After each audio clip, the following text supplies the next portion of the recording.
గంతకు తగ్గ బొంత. గంగానది ఒడ్డున ఒక తపోవనం ఉంది. ఆ తపోవనంలో యాజ్ఞవల్క్యుడు అనే మునీంద్రుడు ఆశ్రమం నిర్మించుకుని సతీ సమేతంగా నివసిస్తూ ఉన్నాడు. ఒకనాడు ఆ మునిపుంగవుడు గంగాతరంగిణిలో స్నానం చేసి దోసిటి నిండా నీళ్లు నింపుకుని సూర్యభగవానునికి అర్ఘ్యం వదలబోతున్నాడు. సరిగ్గా ఆ సమయంలో పైనుంచి ఒక ఎలుక పిల్ల ఆయన దోసిట్లో పడింది. యాజ్ఞవల్క్యుడు పైకి చూసి ఆకాశంలో పోతున్న డేగ కాళ్ల నుంచి జారి ఆ చిట్టెలుక తన చేతుల్లో పడిందని తెలుసుకున్నాడు. ఆ అనాథ జీవాన్ని చూడగానే దయామయుడైన యాజ్ఞవల్క్యుని హృదయం ద్రవించింది. ఆయన ఆ ఎలుక పిల్లను కనికరంతో ఒక తామరాకులో ఉంచాడు. కొనప్రాణంతో కొట్టుకుంటున్న ఆ చిట్టెలుకను చేతితో దువ్వి భయం పోగొట్టాడు. తన తపశ్శక్తి చేత ఆ ఎలుక పిల్లను ఒక ఆడపిల్లగా మార్చాడు. ఆ అమ్మాయిని వెంట పెట్టుకుని ఆశ్రమానికి తీసుకెళ్లి ఇల్లాలకు చూపించాడు. ముని భార్య ఆ పిల్లను చూసి ఎంతో సంతోషించింది. సంతానం లేని ఆ ముని దంపతులు ఆ చిన్నారి బాలను కన్నబిడ్డలాగా గారాబంగా పెంచి పెద్ద చేశారు. ఎటువంటి లోపము లేకుండా ఆప్యాయంగా చూశారు. ఆ పిల్లకు 12 ఏళ్ళొచ్చాయి. ఒకరోజు ముని భార్య భర్తను చూసి, ఏమండి, మన అమ్మాయికి పెళ్ళీడొచ్చింది, ఎక్కడైనా మంచి సంబంధం చూసి పెళ్లి చేద్దాం అంది. ముని ఇల్లాలి మాటలు విని ఎంతో సంతోషంతో, ఇదిగో ఇప్పుడే అన్ని విధాలా తగిన వరుణ్ణి ఏర్పాటు చేస్తాను అని పలికి తన తపోమహిమ వల్ల సూర్యుణ్ణి రప్పించాడు. అమ్మాయికి చూపించి, ఏమ్మా, ఇదిగో చూడు, ఇతడు సూర్యుడు, లోకానికి వెలుగునిచ్చేవాడు, ఇతడిని నువ్వు పతిగా స్వీకరిస్తావా అన్నాడు. ఆ చిన్నారి కన్నే ముఖం చిట్లించి, అమ్మో, ఈ సూర్యుడు ఎప్పుడూ మండిపడుతూ ఉంటాడు, ఇంతకంటే మంచివాణ్ణి మరెవరినైనా చూడండి నాన్నగారు అంది.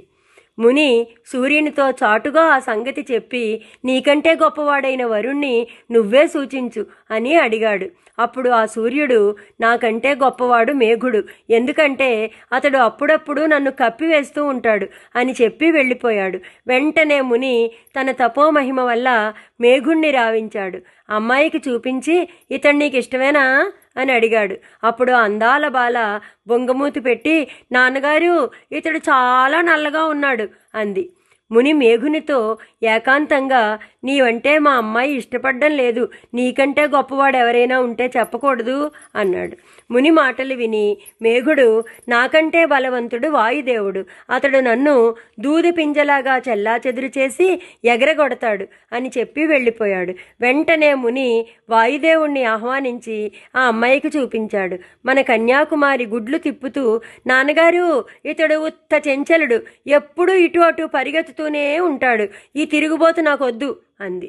వాయుదేవా, నీకంటే శ్రేష్ఠుడైన వాడెవడో నువ్వే చెప్పవయ్యా అన్నాడు ముని. వాయుదేవుడు కొంచెం సేపు ఆలోచించి, నాకంటే పర్వతుడు గొప్పవాడు, ఎన్ని గాలివానలు వచ్చినా అతడు చెక్కు చెదరకుండా స్థిరంగా ఉంటాడు అని చెప్పి వెళ్ళిపోయాడు.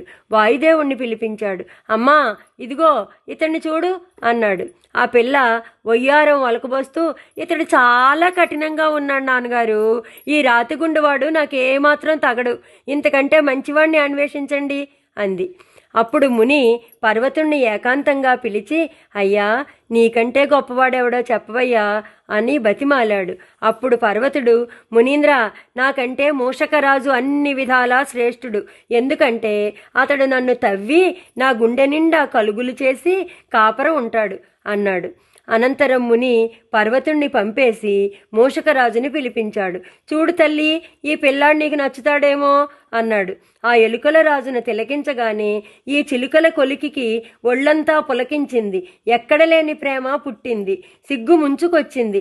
అమ్మయ్యా, ఇప్పటికి నాకు తగిన వరుడు లభించాడు అని లోపల సంబరాలు పడింది.